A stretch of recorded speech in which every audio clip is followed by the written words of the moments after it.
The toilet didn't clog, it exploded. Black water slammed against the bowl, surged over the rim, and raced across my bathroom floor like it was alive. Pipes banged inside the walls. The sink gurgled. The shower drain spat back. And then the smell hit heavy, sour, impossible to ignore. I ran outside barefoot, just as a county truck screeched to a stop at my curb. Fire engine lights painted the cul-de-sac red. Neighbors filmed from their porches. An inspector popped my clean-out lid, leaned in, and swore. "Who sealed this line?" he shouted. Before I could answer, the HOA president stepped forward from across the street, robe tied tight, coffee in hand. "This is what happens when people don't pay," she said calmly. The inspector stared at her. Slowly. Because whoever sealed my pipe hadn't just cut me off. They'd turned the entire system into a loaded weapon, and it wasn't aimed at my house. She didn't apologize. She didn't even pretend to be surprised.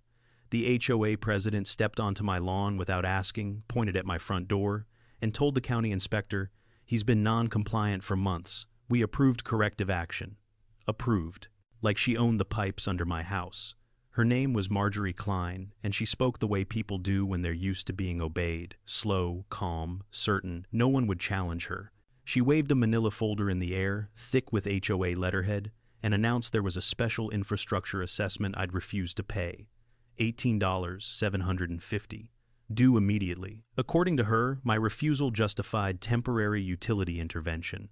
That was her motive. Control dressed up as compliance. One line, one excuse. When the inspector asked who authorized concrete work on a live sewer line, Marjorie smiled and said the HOA had broad discretion over shared systems. She claimed it was preventative, claimed it protected the neighborhood, claimed I was the problem.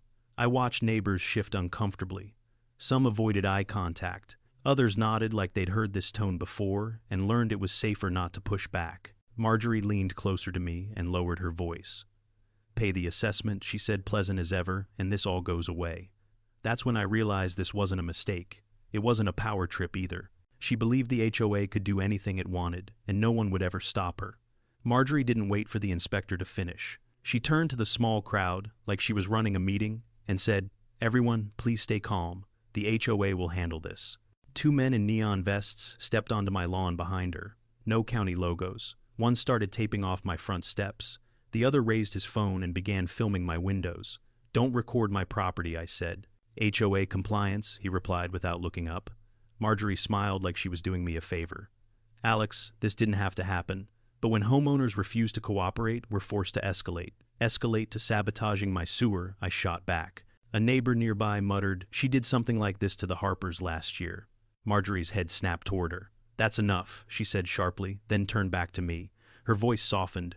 "Pay the assessment today and we'll authorize repairs. We can make this go away." The inspector stood up, gloves dripping. "Ma'am, no HOA authorizes concrete in a live sewer." For the first time, her smile tightened. By midday, the HOA machine kicked in. An email blasted the neighborhood sanitation incident homeowner noncompliance.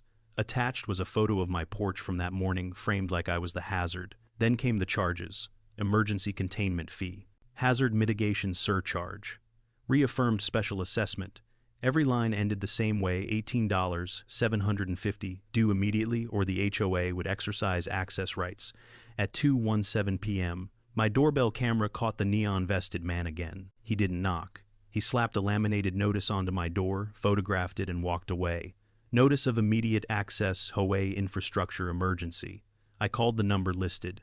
Marjorie answered instantly. "You're not entering my house," I said. "The board already voted," she replied calmly. "You can't block emergency access." I looked across the street. Her curtains were open. She was moving through her kitchen unbothered. "You're trying to scare me," I said. "I'm trying to protect the community," she replied. Then her voice dropped slightly. "Refusing access will get expensive." She hung up. 10 minutes later, a black SUV with tinted windows crawled past my house. No front plate. It circled the cul-de-sac once, then again. That's when it clicked. This wasn't just Marjorie. The board was either backing her or trapped behind her. I went to my garage and pulled out the original subdivision plans. Not for revenge, for clarity. Most homeowners never saw the deeper pages, the shared junctions, the shortcuts developers took to save money. I traced the sewer line and felt my stomach sink. The concrete seal wasn't on a private cleanout like Marjorie claimed. It sat on a segment clearly labeled City, easement, no private modification. She hadn't pressured a homeowner. She'd tampered with municipal infrastructure. Then I noticed the second page stapled behind the HOA notice on my door, right of entry, addendum. My name was typed at the top. At the bottom was a signature pretending to be mine. It wasn't. My chest went hot. That wasn't intimidation. That was forgery. I called Nina down the street. "You got one too?" I asked. "The addendum," she whispered. "Yes." And Caleb did. And 2 others. That's when the number made sense. $18,750 wasn't random.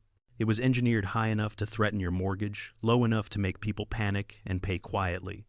I flipped another page of the plans and saw a note I'd ignored for years: future utility expansion corridor. A corridor worth millions to a developer. A corridor an HOA president could negotiate if she controlled the easement. My phone buzzed unknown number. "Mr. Mercer," a man said, "this is County Utilities Investigations. We need you downtown. Now." He paused. "And don't be alone. Someone just filed another document under your address." County Utilities Investigations wasn't in City Hall like I expected. It was in a low concrete building behind the courthouse, the kind of place people only visit when something has already gone very wrong. They didn't make me wait. A man in a gray shirt with a clipped badge met me in the lobby and led me straight into a conference room. 2 others were already inside, one flipping through a thick binder, the other standing at a whiteboard with a marker in hand. "Sit," the man said. "Not rude, just final." They put the subdivision plans on the table between us. The real ones, stamped, indexed, annotated.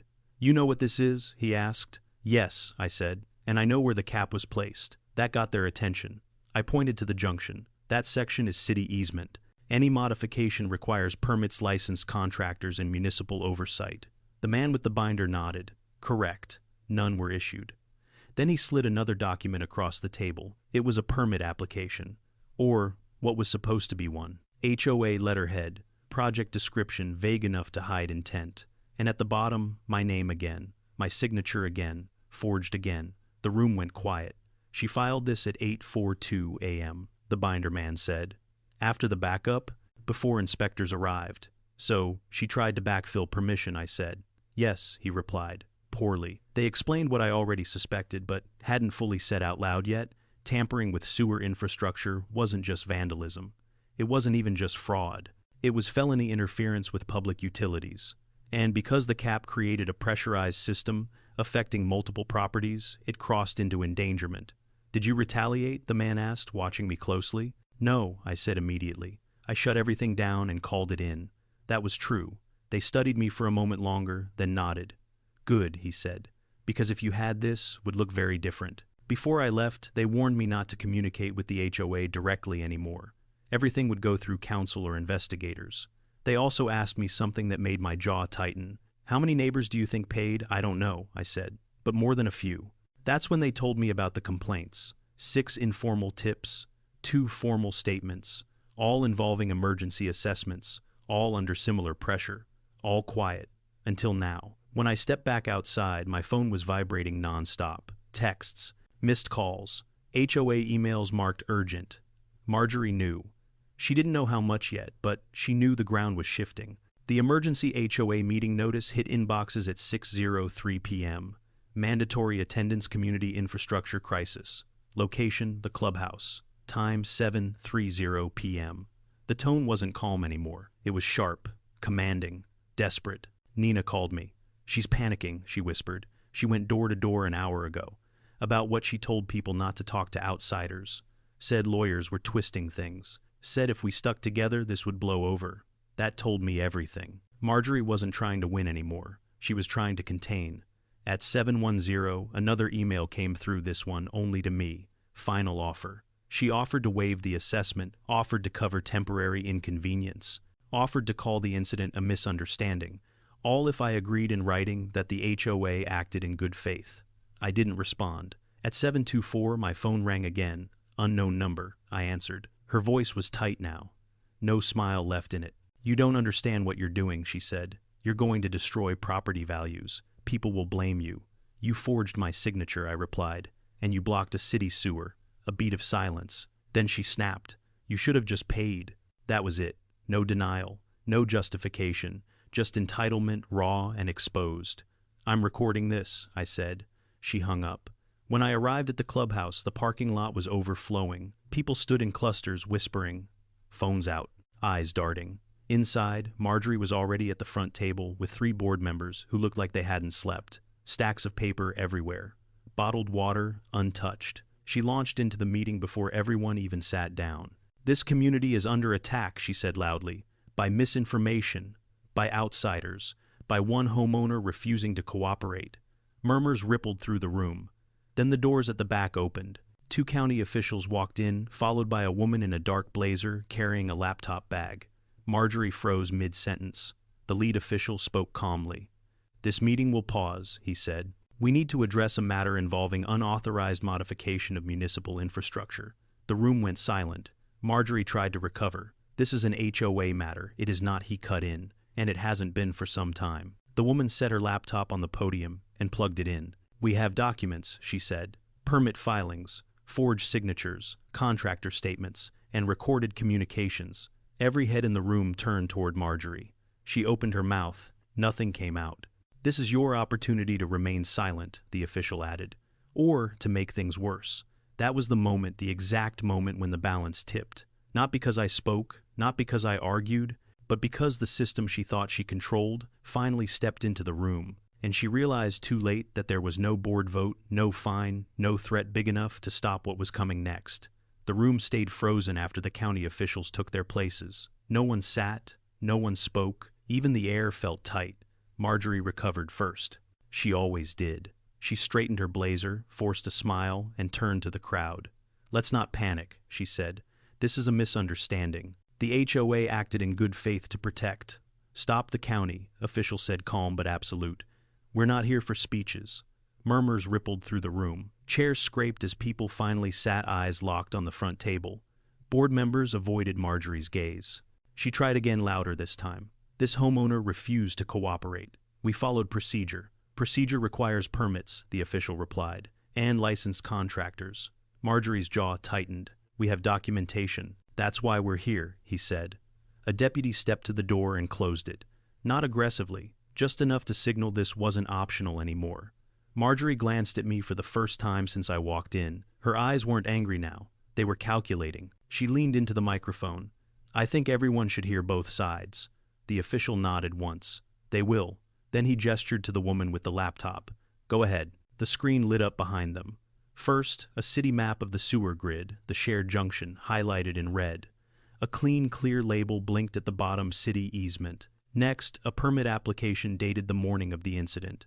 HOA, letterhead, vague language, and my name typed neatly at the top. Gasps spread through the room when the signature appeared. "That is not his signature," the woman said evenly. "We confirmed with handwriting analysis." Marjorie shifted in her seat. "That's impossible." The screen changed again. A contractor's invoice. Time-stamped. Unlicensed. Night work. Concrete materials listed in detail. Then audio. Marjorie's voice filled the room, sharp, impatient.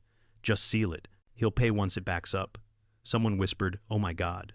The woman didn't pause. She showed the email trail next, assessments sent to multiple homeowners. Identical language, identical pressure, identical deadlines. This wasn't isolated, she said. It was systematic. All eyes turned to the board. One of them finally spoke, voice shaking. "Marjorie, what did you do?" She opened her mouth to answer. Nothing came out. Marjorie stood abruptly, chair, scraping loud against the floor. "This is ridiculous," she snapped. "You're twisting things. I was protecting this community." The county official stepped forward. "You forged signatures, tampered with municipal infrastructure, and extorted homeowners under false authority." Her composure cracked. "They agreed," she blurted, pointing around the room. "They paid. They knew." Heads shook. Someone said, "We were scared." Another voice, "You told us we'd lose our homes." Marjorie turned in a slow circle, realizing the room had shifted. The power she relied on, silence, fear, routine, was gone. The official nodded to the deputy. "Miss Klein, you are being removed from your position effective immediately. Further action will be handled outside this meeting." Her face drained of color. "You can't do this," she whispered. "I built this HOA." "No," the board member said quietly. "You hijacked it." The deputy stepped closer. Marjorie backed away, bumping into the table. Papers slid to the floor. Phones were out now, everyone filming. She looked at me one last time, not with anger, not with hate, but with disbelief. like she couldn't understand how the system she abused had finally turned on her. And in that moment, with the room watching and the truth finally loud enough to drown her out, everything she'd built collapsed once publicly and for good. No one rushed for the doors after Marjorie was escorted out. The room exhaled instead, like we'd all been holding the same breath for years, and didn't realize it until it was finally safe to let go. People started talking quietly at first, then all at once. Apologies floated my way, some awkward, some sincere. A few neighbors admitted they'd paid because they were terrified of liens. Others said they'd kept quiet because they didn't want to be the next target. Nina squeezed my arm and laughed a shaky sound like she couldn't believe it was over. Even the board members looked smaller now, stripped of that automatic authority tone. One of them, Caleb, stood and said I should have asked questions sooner. No one argued. The county official let it happen, gave us a minute. The clubhouse felt different already, lighter, like the walls weren't listening anymore. I realized I was standing normally for the first time in days, shoulders down, jaw unclenched. The fear hadn't vanished, but it had lost its grip. And the silence Marjorie depended on, it was gone for good. The woman with the laptop put a call on speaker. A voice filled the room, measured professional, confirming the next steps. Charges would be filed for felony, utility tampering, forgery, and fraud. Restitution would be pursued in the low six figures, covering emergency response, municipal repairs, and homeowner damages. Insurance claims tied to the incident were denied due to criminal causation. The HOA's authority over infrastructure was suspended effective immediately. A temporary administrator would be appointed by the county until new elections were held. The official didn't dramatize it. He didn't need to. Each sentence landed like a door closing behind Marjorie. Someone asked what this meant for future assessments. The answer was clear: no property reclassification, no infrastructure work, no special fees without third-party surveys, licensed contractors, and a community vote. It was read aloud twice and written into the record right there. Phones buzzed as the email confirmation hit inboxes. You could feel the rules snapping back into place quietly, firmly, where they should have been all along. As people gathered their things, the county official walked over to me and handed back the original plans I'd brought corners worn from years in a drawer. "You did the right thing by stopping," he said. "Not everyone does." Outside, the night air felt clean. The clubhouse lights dimmed behind us as neighbors lingered in small groups talking about normal things: trash, pickup, kids, visiting plans for the weekend. The HOA's grand office renovation Marjorie pushed so hard for canceled. Instead, the administrator announced right there on the steps that the only approved project would be a simple fix to the storm drains that had flooded half the street every spring. Honest work, on the right land. I stood by my car plans, tucked under my arm, and listened to laughter replace whispers. My house was quiet when I got home. No gurgling, no alarms, just stillness. I ran water in the sink once, watched it disappear the way it was supposed to, and turned it off with a steady hand. Turns out the strongest thing you can do against people who rule by fear is refuse to stay silent and let the system hear you clearly just once.